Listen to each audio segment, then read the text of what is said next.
बहुत समय पहले की बात है। एक गांव में बिरजू नाम का एक गरीब किसान रहता था। उसका बहुत छोटा सा परिवार था। उसके परिवार में एकमात्र उसकी बेटी थी, जिसका नाम लाली था। बिरजू ने बहुत ही शौक से लाली को शहर में पढ़ने के लिए भेजा था। बिरजू की बेटी लाली बहुत ही गुणवान और होशियार थी। उसी गांव में बलवंत सिंह नाम का एक लालची और बेईमान जमींदार रहता था। वो अपने जमीन गरीब किसानों को ठेके पर देता था और उस जमीन के बदले वो गरीब किसान से बहुत ज्यादा कर वसूलता था। जमींदार बलवंत सिंह बहुत ही ज्यादा लालची था। वो गरीब किसानों को बहला फुसलाकर पहले तो अपनी जमीन ठेके पर देता और बाद में किसानों से ही शर्त रख देता था। इन गरीब किसानों की भी क्या जिंदगी है। बस 2 वक्त की रोटी के लिए दिन भर काम करते रहते हैं और पूरी जिंदगी 2 वक्त की रोटी के लिए तरसते रहते हैं। और मुझे देखो, मैं बस इन्हें आदेश देता हूं और समय आने पर सारी फसल हमारे गोदामों में भर जाती है और ये गरीब किसान हमारे आगे जी हुजूरी करते रहते हैं और हमारे सारा काम करते रहते हैं। इसे कहते हैं दिमाग हो तो बलवंत सिंह के जैसा, वरना ना हो। हाँ मालिक, आप तो यहाँ के जमींदार हैं और किसानों को अपनी मुट्ठी में रखते हैं। इनको कैसे इस्तेमाल करना है ये आप भली भांति जानते हो। मालिक, यहाँ क्या अगल बगल के और भी गांव पर आप ही का राज्य है। आपकी मर्जी के बिना तो एक पत्ता भी नहीं हिलता। इसीलिए तो मैं यहाँ का राजा हूँ। मैं इन बेवकूफ किसानों को ऐसी ऐसी शर्त पर जमीन उधार दे रखी है कि मेहनत ये करते हैं और फसल मैं अपनी मुट्ठी में कर लेता हूँ। आखिर इनकी औकात ही क्या है मेरे सामने। जमींदार अपने नौकर से ये सब बातें कर ही रहा होता है, तभी उसके पास एक बिरजू नाम का एक गरीब किसान आता है, जो बहुत दुखी और परेशान होता है।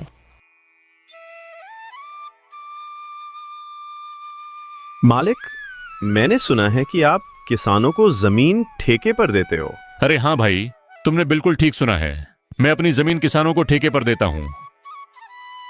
तो मालिक, आप मुझे भी अपनी जमीन ठेके पर दे दीजिए। मैं भी आपकी जमीन पर 1 साल के लिए ठेके पे काम करना चाहता हूँ।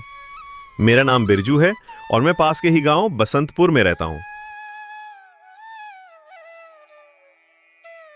अच्छा ठीक है बिरजू, मैं तुम्हें अपनी जमीन ठेके पर दे दूंगा, लेकिन मैं अपनी जमीन ठेके पर देने पहले से पहले कुछ शर्त रखता हूँ। ठीक है मालिक, मैं आपकी शर्त मानने के लिए तैयार हूँ। बताइए आपकी क्या शर्त है। शर्त यह है कि तुम्हें मेरी जमीन पर काम करना होगा और 1 साल के बाद उस जमीन पर जो भी फसल उगेगी उसका आधा हिस्सा तुम्हारा होगा और आधा हिस्सा मेरा होगा। जी ठीक है मालिक, मुझे आपकी शर्त मंजूर है। जमींदार से जमीन की कागजी कार्रवाई करने के बाद बिरजू अपने घर चला जाता है और अगले दिन खेती करने के लिए उस खेत में पहुंच जाता है। चलो, अब जमींदार साहब से जमीन तो ले ली है, अब इसमें खेती करना शुरू कर देता हूँ। उम्मीद है इस जमीन पर अच्छी फसल होगी। मुझे इस जमीन पर बहुत मेहनत करनी होगी, तभी मेरे लिए कुछ बच पाएगा। बिरजू उस खेत पर दिन रात मेहनत करके फसल उगाता है।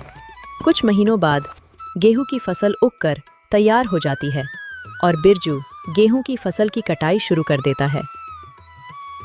बिरजू के उगाए हुए फसलों की खबर जमींदार बलवंत सिंह के कानों तक पहुंचती है। क्या मालिक, आपको पता नहीं है क्या आज मदन अपने फसल की कटाई कर रहा है। इस साल तो बिरजू ने बहुत अच्छी गेहूं की फसल उगाई है। बिरजू ने जो गेहूं की फसल उगाई है वह तो एकदम से लहलहा रही थी। बिरजू ने उसकी कटाई करना शुरू कर दिया है। क्या सच में? यह तो बहुत अच्छी खबर है कि बिरजू आज फसल की कटाई कर रहा है। चलो चलकर देखते हैं। इस बार तो गेहूं की फसल बहुत अच्छी हुई है। अगर आधी जमींदार साहब भी ले जाएंगे तो फिर भी मेरे पास कुछ तो बच ही जाएगा।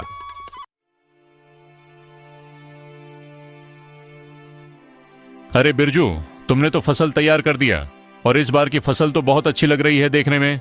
हाँ मालिक, इस बार मैंने गेहूं की फसल लगाई है। इतनी अच्छी गेहूं की फसल उगाने के लिए इस बार मैंने अपना खून पसीना एक कर दिया है। मैंने दिन रात मन लगाकर इस खेत में बहुत मेहनत की है, तब जाकर इतनी अच्छी फसल हो पाई है। इसलिए अब तो मैंने कटाई भी शुरू कर दी है। अरे ओ बिरजू, ये तो मेरी उपजाऊ जमीन का कमाल है। तुम्हारी मेहनत से कुछ नहीं हुआ है। उपजाऊ जमीन के कारण इतनी अच्छी फसल हुई है। तुम्हारी मेहनत हो या ना हो, फसल तो अच्छी होनी ही थी। मालिक, खेत भले ही उपजाऊ हो, अगर उसमें मेहनत नहीं होगी तो फसल कैसे उगेगी? मैंने बहुत मेहनत की है इस खेत में। ज्यादा मत बोल बिरजू, मेहनत तो किराए के मजदूर भी करते हैं। असली कमाई का हकदार तो वही है जिसकी जमीन है। शर्त के मुताबिक जल्दी से मेरे फसल का आधा हिस्सा निकाल। चल जल्दी कर, मुझे बहुत सारे काम है, मुझे वापस भी जाना है। ये कहकर जमींदार बिरजू से सारी गेहूं की अच्छी फसल लेकर चला जाता है और खराब फसल बिरजू के पास छोड़ देता है, जिसे देखकर बिरजू मायूस हो जाता है। हे ईश्वर, इतनी जी तोड़ मेहनत करने के बाद बस इतनी सी फसल मेरे हाथ आई है।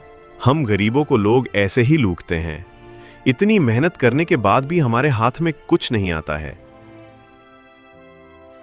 हे ईश्वर, कब मेरी अपनी जमीन होगी? बिरजू इसी तरह अपनी जिंदगी काट रहा था।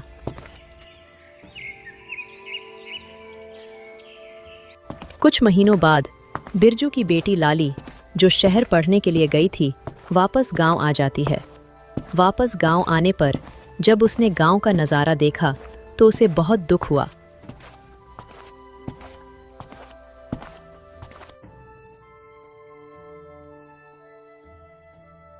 पिताजी, हमारे गांव का ऐसा हाल क्यों है? गांव के सभी लोग दुखी और परेशान नजर आ रहे हैं। आखिर बात क्या है? लाली बेटा, इस गांव में गरीब किसान की यही किस्मत है। जमींदार बलवंत सिंह जैसे लोग हमारी गरीबी का फायदा उठाते हैं। मेहनत हम करते हैं और उसका फायदा जमींदार बलवंत सिंह जैसे लोग खा जाते हैं। हमारे पास ना अपनी जमीन है और ना अधिकार। हम गरीब किसान बस मेहनत करते हैं और भूखे रहते हैं। किसानों की ऐसी दयनीय स्थिति को सुनकर लाली बहुत दुखी हो जाती है। पिताजी, आप चिंता मत कीजिए। अब मैं आ गई हूँ और यह अन्याय अब और नहीं चलेगा। आज से मैं आपके साथ खेतों में काम करूंगी और उस लालची जमींदार को उसी की शर्तों में बांध दूंगी। मालिक, अब से मैं पिताजी के साथ खेतों में काम करूंगी।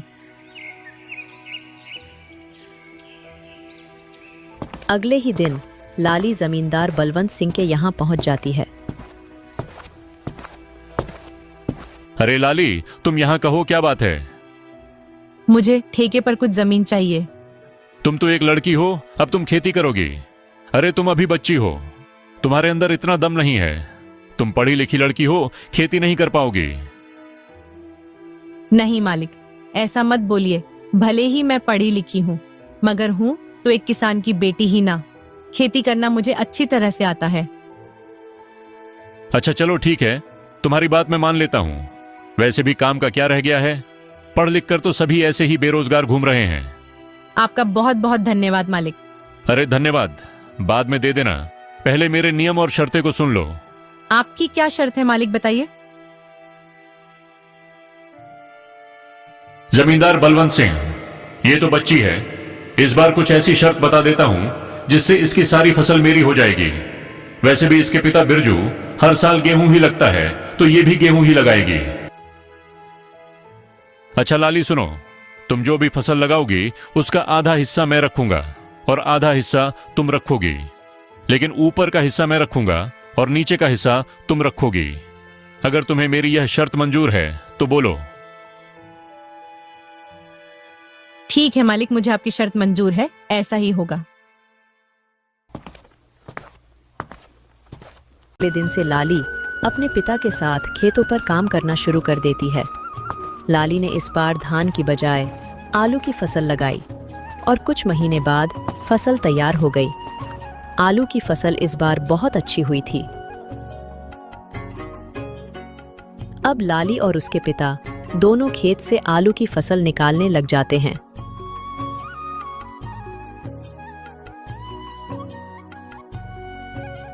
फसल की खबर मिलते ही जमींदार बलवंत सिंह लाली के पास आता है।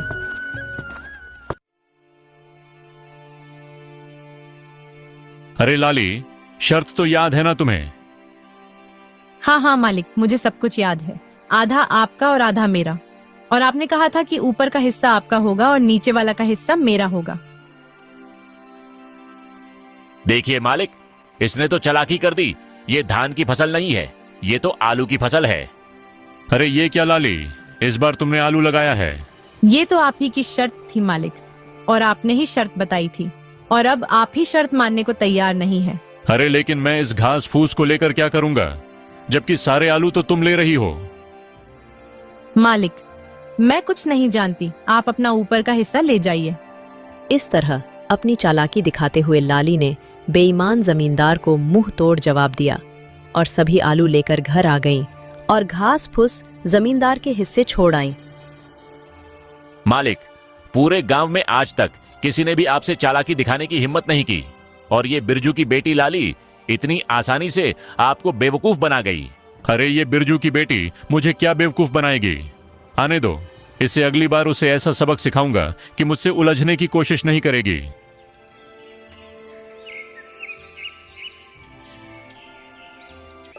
कुछ दिनों के बाद लाली दोबारा जमींदार के घर जाती है।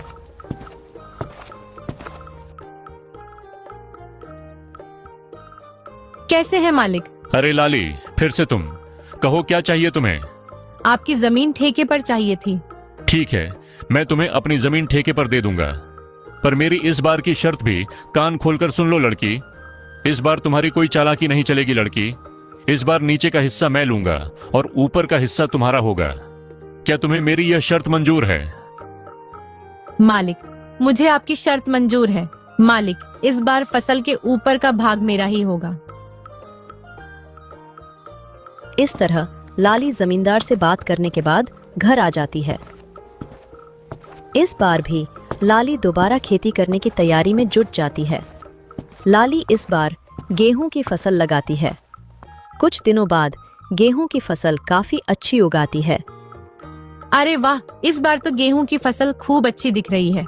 मजा आ गया। आने दो उस बेईमान जमींदार को, तब उससे मजा चखाती हूँ। कुछ दिनों के बाद जमींदार लाली के पास आता है। जैसे ही जमींदार लाली के खेत के पास पहुंचा तो गेहूं की फसल देखकर उसका तो दिमाग ही चकरा गया। अरे ये क्या, इस लाली ने तो इस बार गेहूं की फसल लगा दी है। ये लड़की तो जितना मैं सोच रहा था उससे कहीं होशियार निकली। प्रणाम मालिक, कैसे हैं? आप ठीक तो है ना? देखिए मालिक, इस बार मैंने गेहूं की फसल लगाई है और आपकी शर्त के अनुसार फसल के ऊपर का हिस्सा मेरा होगा और नीचे का हिस्सा आपका होगा। इस तरह अपनी चतुराई से लाली ने दोबारा जमींदार बलवंत सिंह को मूर्ख बना दिया और जमींदार एक बार फिर से धोखा खाकर गुस्से से तिलमिला गया। अरे मालिक, उस पिद्दी सी लड़की का दिमाग तो देखिए। आप जैसे इतने बड़े चालबाज जमींदार को उसने फिर से मूर्ख बना दिया। तुम सही कह रहे हो झुमरू, मैं तो उसे बच्ची ही समझ रहा था और उस बच्ची ने मुझे फिर से मूर्ख बना दिया।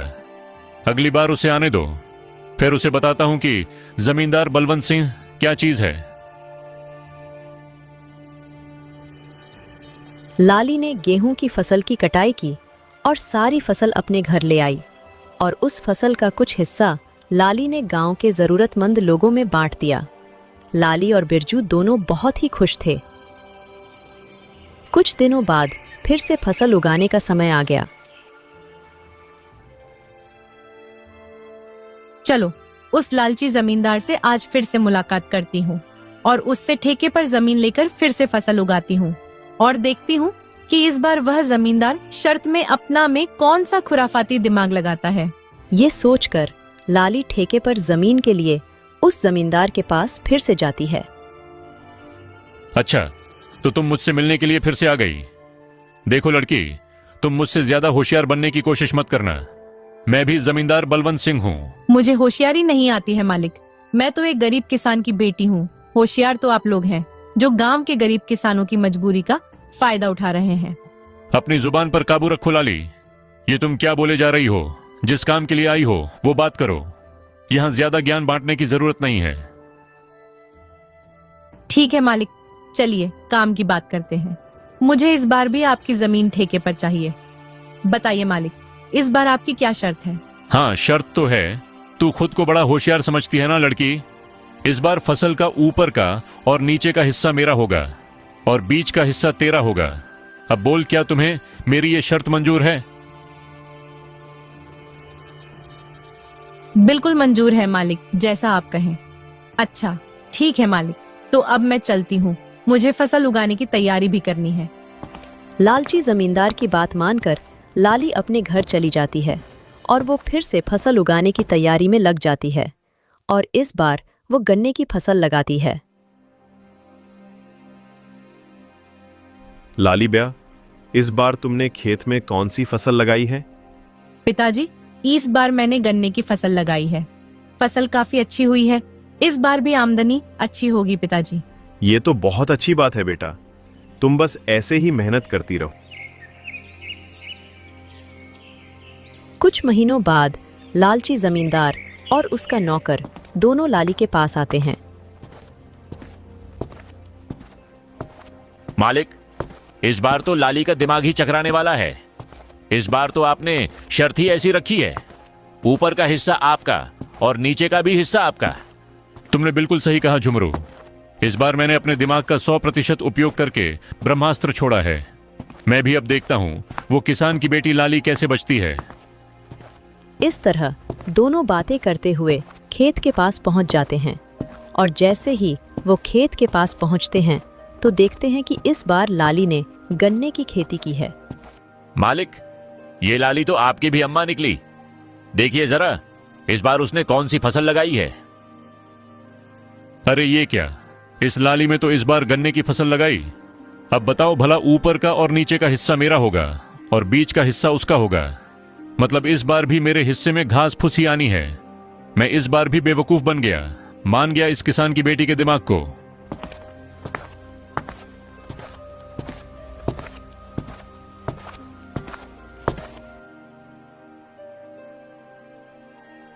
अरे मालिक, आप आइए आइए, कैसे हैं आप दोनों? आपस में क्या खुसुर फुसुर कर रहे हैं? अरे वाह, एक तो चोरी ऊपर से सीना जोरी। तुमने मुझे इस बार भी बेवकूफ बना दिया ना।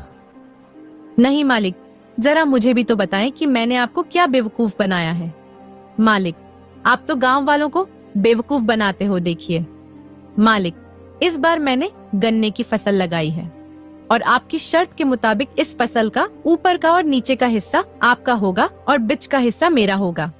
अरे ओ किसान की बच्ची, मालिक को ज्यादा होशियारी दिखाने की कोशिश मत करो। बेईमानी और मक्कारी में ये सबके बाप हैं बाप। ये खेत भी हमारा है और इसमें लगी फसल भी हमारी है। अरे ओ झुमरू, बस कर, ज्यादा चिल्लाने की जरूरत नहीं। शायद ये हमारी ही करनी का फल है। हमने गांव के भोले भाले किसानों को बहुत ठगा है और आज पहली बार किसी ने हमें ठगा है। इस लड़की ने हमारी आंखें खोल दी हैं। अब मैं समझ चुका हूं कि बेईमानी का फल हमेशा बेईमानी ही मिलता है। इसलिए आज के बाद मैं किसी भी किसान को परेशान नहीं करूंगा और सभी किसानों को उनकी मेहनत का बराबर का हक दूंगा। जितनी भी किसानों की जमीन मेरे पास गिरवी है, मैं उनको सारे कागज वापस कर दूंगा और कभी भी उनकी गरीबी और लाचारी का फायदा नहीं उठाऊंगा। मालिक, आपने तो ये बहुत अच्छी बात कही है। एक किसान दिन रात मेहनत करता है अपने परिवार के लिए, मगर ना ही कभी वह अच्छे कपड़े पहनता है और ना ही कभी वह अच्छा खाना खा पाता है। अपने परिवार का पेट भरने के लिए वह दिन रात अपना पेट जलाकर खेतों में मेहनत करता है। ऐसे में इन गरीब किसानों के साथ बेईमानी करना और उन्हें तकलीफ देना अच्छी बात नहीं है। इसलिए इनका हक तो इन्हें मिलाना ही चाहिए। आप इनको इनकी जमीन वापस लौटा दीजिए मालिक, और अभी भी समय है, सच्चाई के रास्ते पर आ जाइए, नहीं तो आपको इससे भी बड़ा नुकसान झेलना पड़ सकता है। इस तरह लाली अपनी मेहनत और होशियारी से लालची